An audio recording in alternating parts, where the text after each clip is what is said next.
Hey guys, welcome back to 1776 or Bust. So on the table you see my Glock 17 Gen 4. Next to it you see an Overwatch Precision box, and that's sort of what this video is about. I'm going to show you some footage of me shooting the gun, just so you get an idea of how comfortable it was to shoot this. I know there's a lot of people out there that actually complain that Glocks are not exactly the friendliest guns to shoot. I personally have never had an issue with the Glock. I actually like the way they fit in my hands. And more importantly, I like the way they shoot. I tend to shoot them pretty well.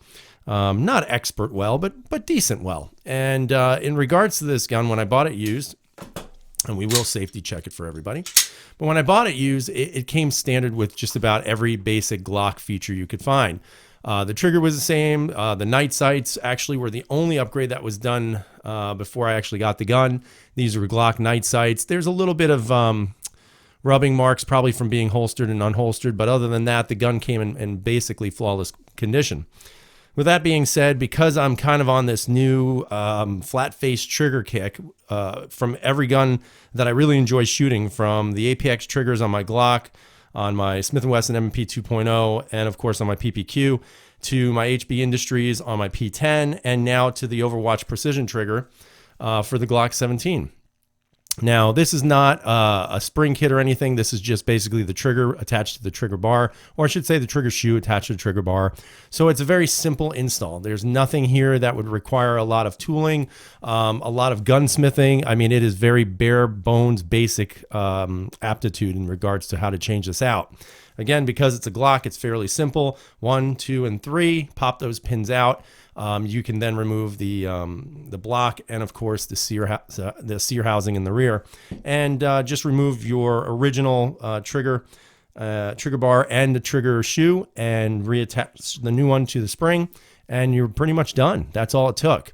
Now, in regards to the Overwatch Precision trigger, again, it is a very flat face trigger. You'll notice that on the trigger you have a little red safety here.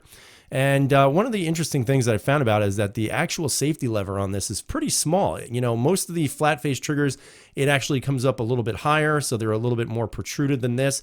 But in this case, it's actually pretty small. And what you'll notice is that it doesn't really take much effort to push that in.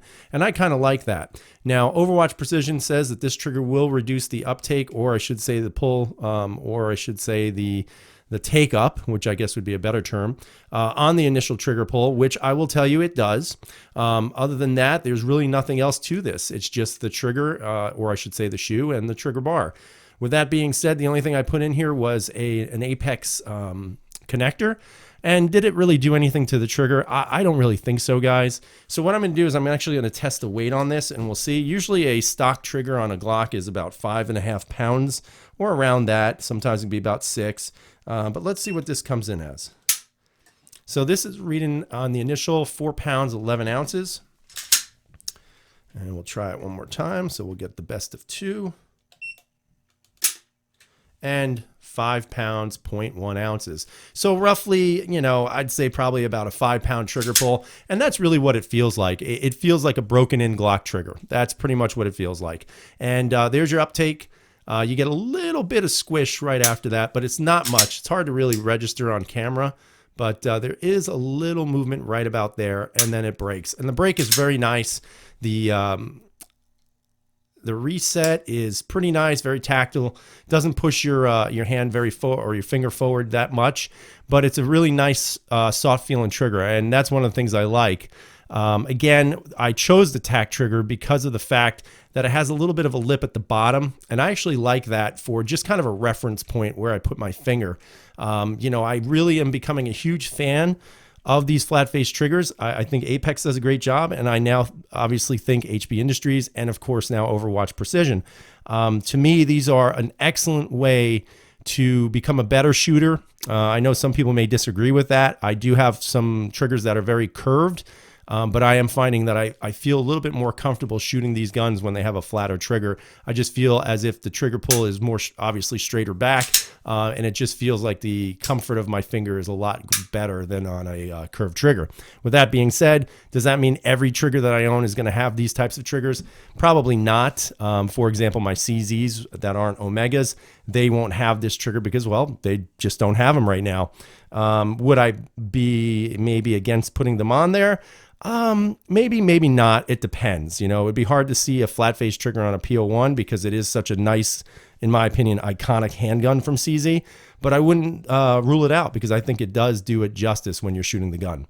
So let's take a look at some of the footage and we'll leave it that. And again, it was just a great day shooting this gun. I had a lot of fun shooting it, and I really think the trigger made a big difference. So I hope you guys have a great night. Stay safe out there. And as always, freedom is never free.